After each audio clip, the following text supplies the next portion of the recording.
Tonight on CTV News at 11:30. A dream start to Game 5 of the World Series for the Blue Jays, who look to take the lead over the Dodgers in the best of 7. Plus, meet one of the individuals behind the mic at the World Series who's got a Northern connection. Game 1, I had butterflies like I haven't had since my very first game. It really hasn't landed yet. We'll catch up with Tim Langton of Kirkland Lake.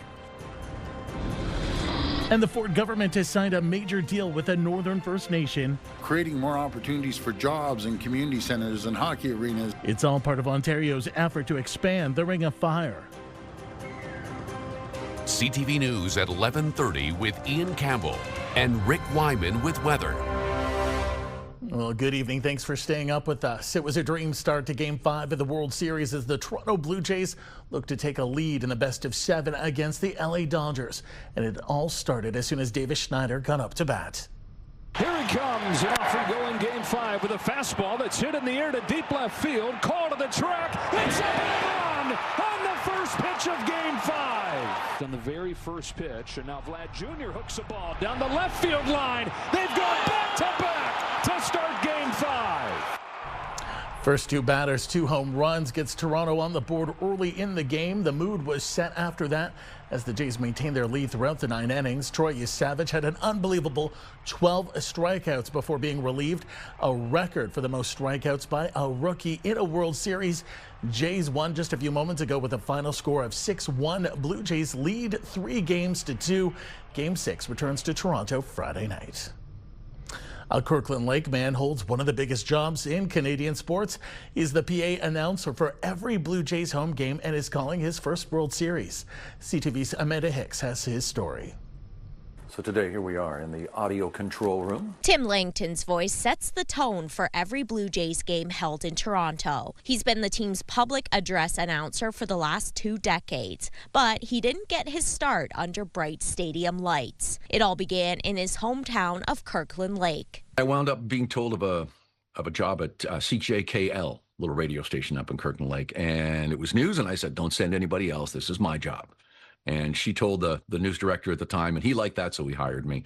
And that's where it all started. That experience led him to radio stations across the province before he eventually landed a job in the audio department in what was then called the Sky Dome. Langton still uses an old-fashioned scorecard to keep his eye on every play, and he describes the character he brings to the mic as big and loud to hype up the fans. When I say Vladimir Guerrero when we're sitting here talking, but when I say it on the mic, it's Vladimir Guerrero. So there, there's a little bit of a difference there. And it's fun to do that, to be a little different and just to take it a little farther. So that's kind of where the character, it's brash. The character's brash, in your face, and a big fan.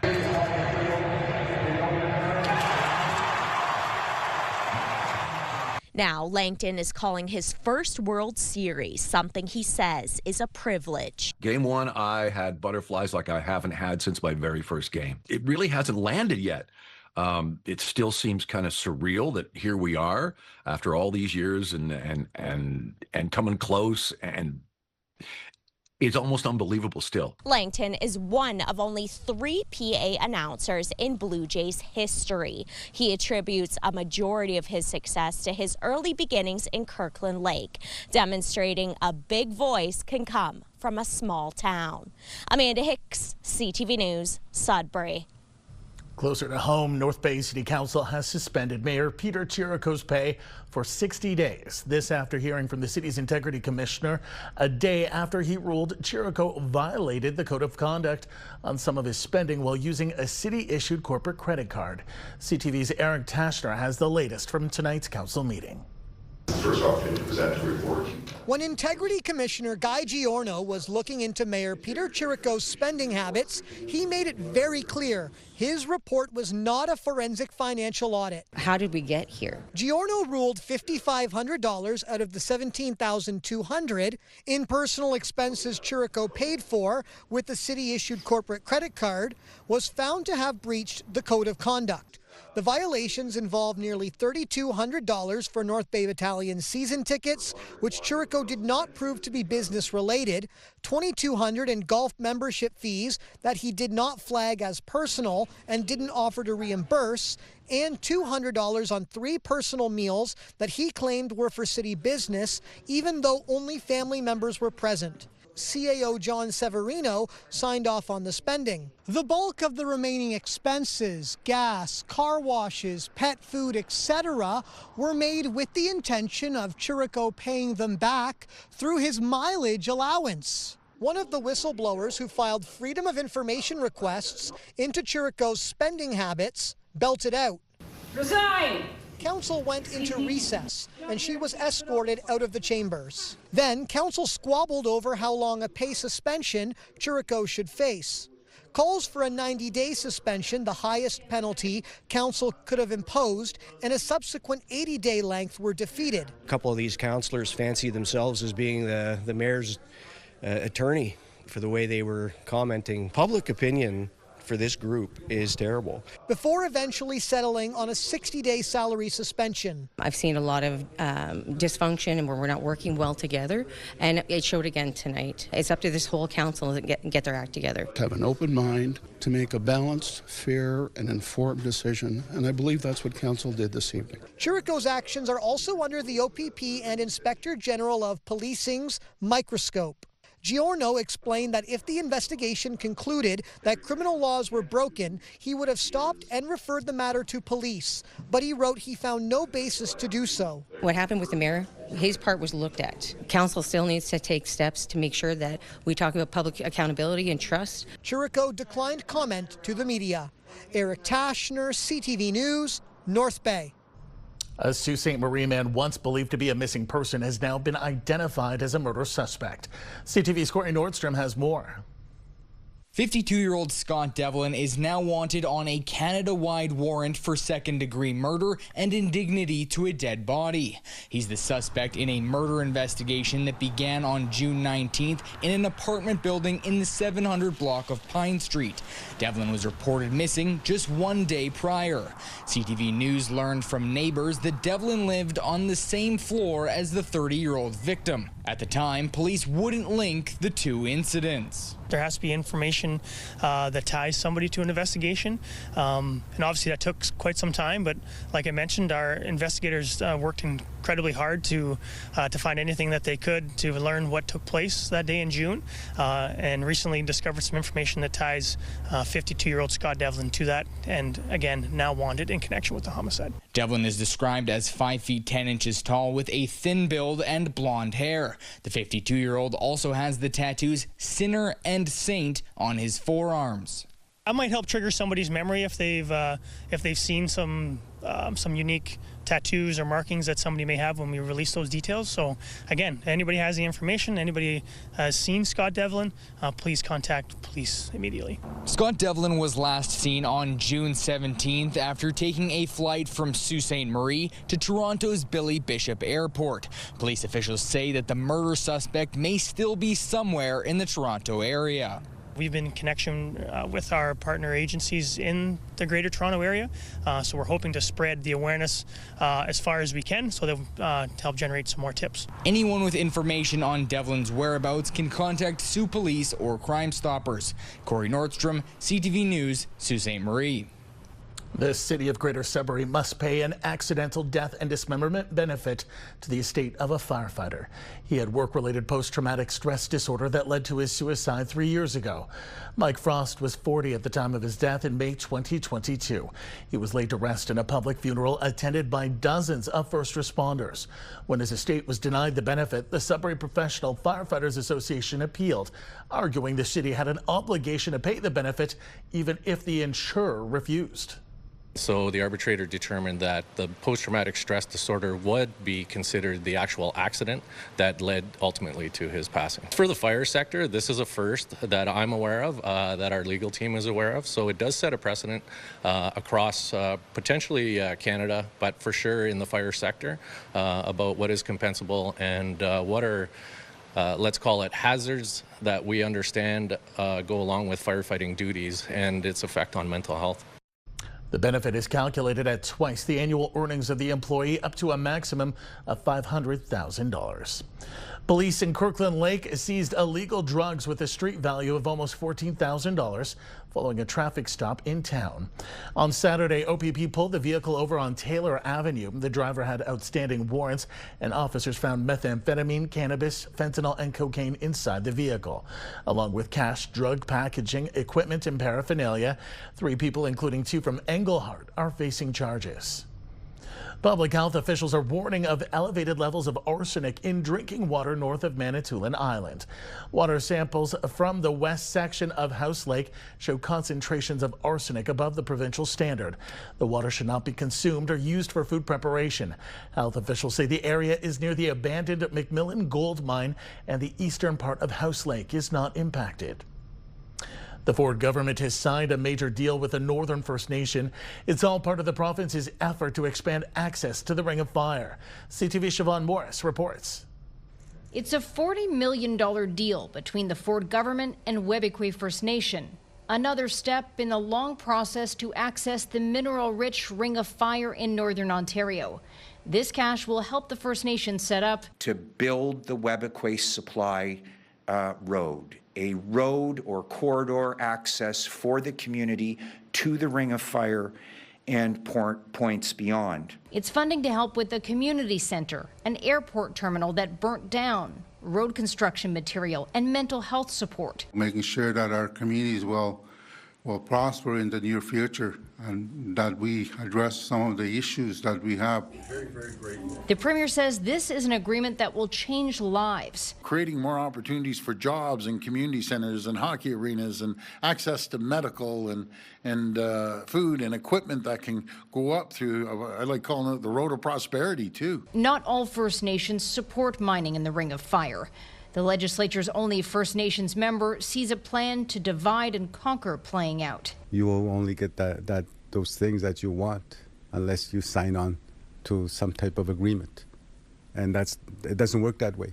Other critics applaud the help for Webikwe, but stress the Ring of Fire won't help Ontario's economy anytime soon. Just building the road to Eagle's Nest is going to take 6 years. Donald Trump is here today. We have mining resources right now in the Sudbury Basin and the Timmins area that could be utilized now to create jobs right now. Construction on that road to the Ring of Fire could begin as early as June, but that timeline depends on the federal government dropping its impact assessment on the project.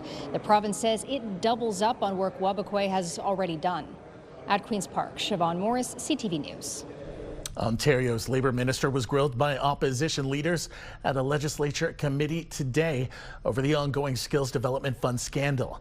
As CTV's John Woodward reports, some questions were focused on the minister's shifting story over hockey tickets. Minister, what is the story about those hockey tickets? I just got to go and test it, so I'll chat with you right now. Labour Minister David Piccini not saying much about the rinkside Maple Leaf tickets he was photographed in. He said he paid for them, but CTV News learned they were actually season tickets belonging to the man sitting next to him, a director of Keel Digital Solutions, a company that got millions from the minister's Skills Development Fund. A project initially ranked low by bureaucrats until the minister said he intervened. Piccini later went to a wedding in Paris. The groom, a lobbyist for that company. Ontario's opposition saying the ticket revelation could factor into a complaint to the legislature's ethics watchdog.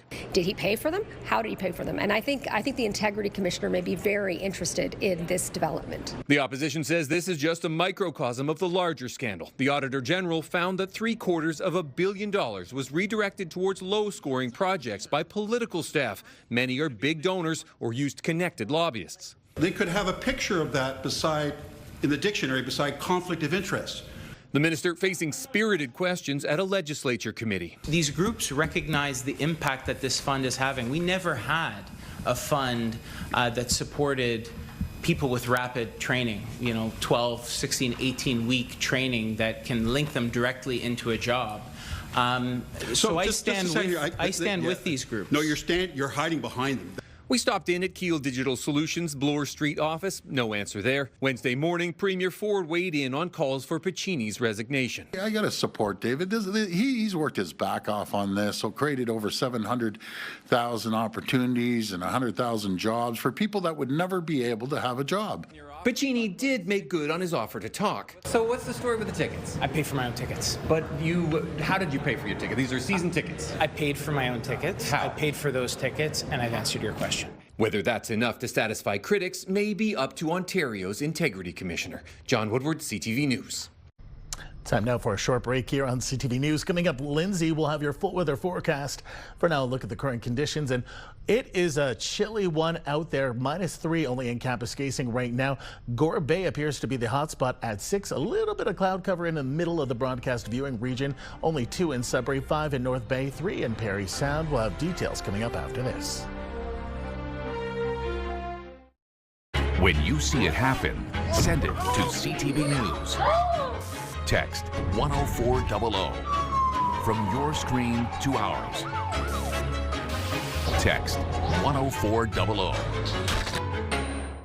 Welcome back. Well, another day of above seasonal temperatures and gorgeous sunshine across northeastern Ontario is in store for your Thursday. As for Friday, could see a little bit of wet weather for your Halloween, but it doesn't look like it's going to be anything too significant. Let's take a closer look at your forecast radar at this hour. As you can see, a little bit of cloud cover across the northeast. We're going to start to see this system push in from the U.S. Of course, this is some of the remnants of Hurricane Melissa. So we could see some unsettled conditions as we head towards the weekend. Could see some strong winds as well as some rain and some snow, possibly even some sleet as well. It looks like most of eastern Canada is going to be getting a bulk of that rainfall, but as you can see, areas like North Bay, Parry Sound seeing some rainfall Thursday evening, and that's going to switch over to that rain and that sleet in the pink Friday morning. Then we're going to start to see the shift to completely snow about 5 p.m. on your Halloween evening.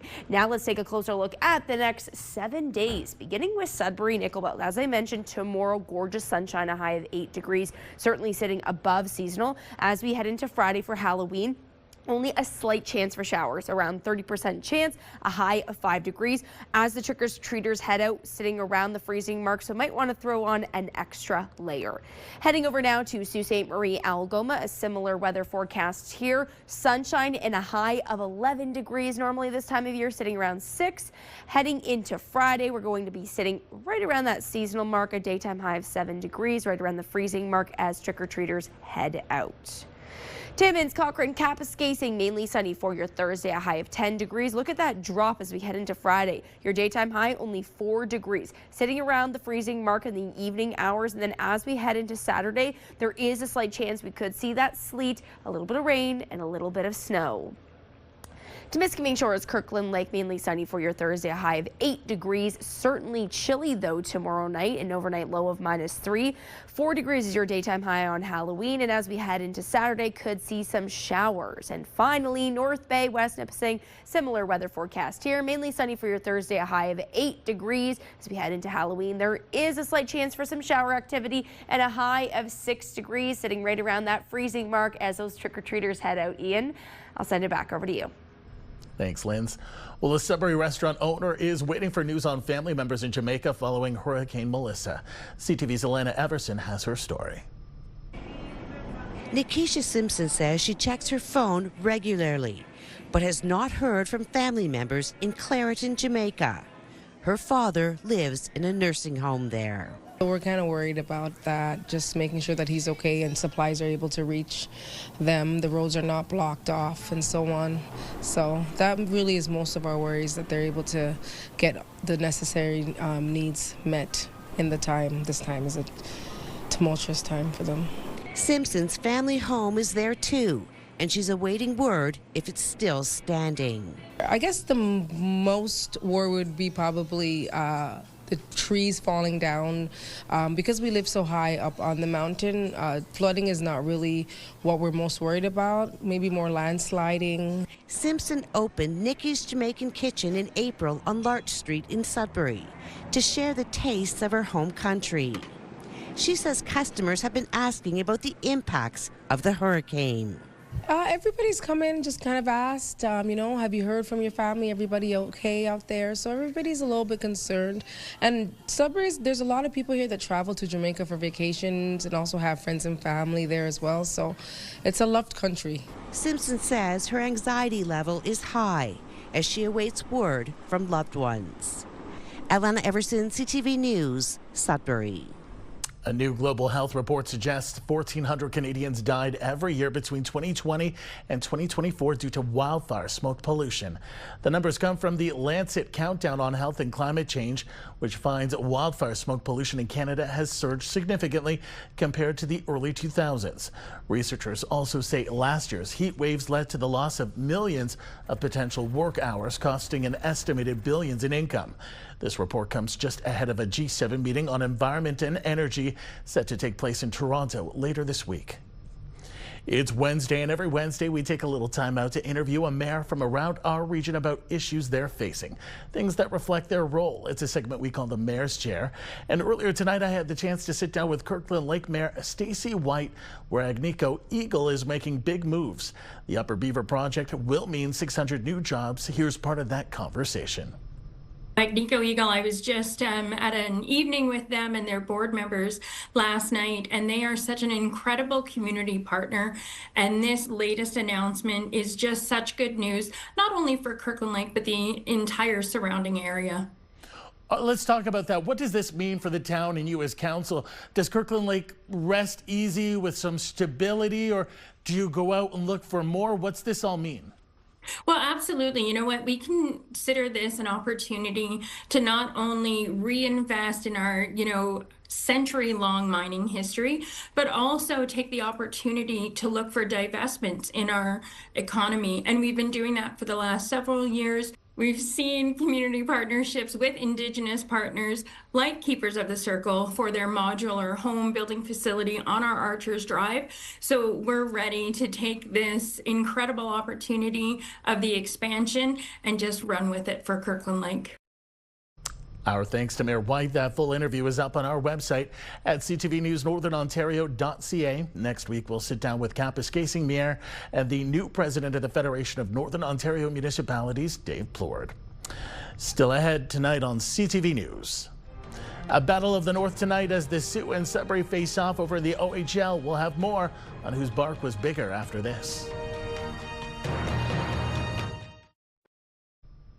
Well, tonight, of course, was a big baseball night, but there was one pretty big OHL game on the docket with the Sioux Greyhounds visiting the Wolves down at the Sudbury Arena. And, well, let's just say it wasn't Sudbury's night. Picked up by Jeremy Martin. Jeremy Martin gets it ahead. Luca Blonda will pick it up, but he threw it right behind the net where the Greyhounds are. And now it's 8-1 as they tap that one in. Well, by the sounds of it, you could have heard a pin drop in there. That was goal number 8 from Jordan Sharon, his second of the night and 13th of the season. Marco Mignosa would also leave the ice with a pair of goals. Things just falling apart for the Wolves in the second period as the Sioux scored 7 times. Final score 8-2 for Sault Ste. Marie. Halloween night is just a couple of days away. While some ways to celebrate the occasion have changed, Timmins police say there are some safety messages that never grow old. CTV's Lydia Chubak reports.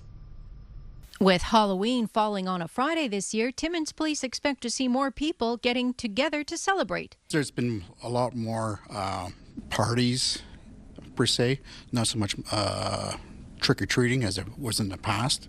I noticed that families and friends would rather get together and have their own parties. But for those who do enjoy trick-or-treating, Southcott says one of the best pieces of advice he can give is to travel up one side of the street and down the other. Don't cross back and forth. Travel in groups. And if not reflective tape, if there's an adult, they can have a flashlight to make everybody more visible. While it doesn't receive many complaints about candy that's been tampered with, the police service has investigated reports about needles found in chocolate in previous years. Take their loot, so to speak, and place it on the floor, go through it, see anything that looks like it should have been tampered with, or see if anything is not suitable for them to eat. Southcott also reminds party revelers to make arrangements to get home safely and not drive impaired. Lydia Chubak, CTV News, Timmins. Great advice. Finally tonight, now that the World Series will be coming back to Toronto, local businesses down there will be looking to cash in.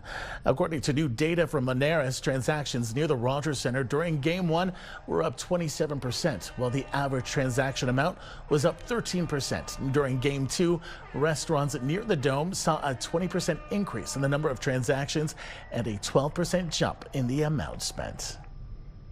Good news for everyone. Go Jays go. That takes us to the end of our newscast this Wednesday night. For the latest news anytime, remember you can head to our website, CTVNewsNorthernOntario.ca. You can also download our CTV News app. Thanks for watching. Good night.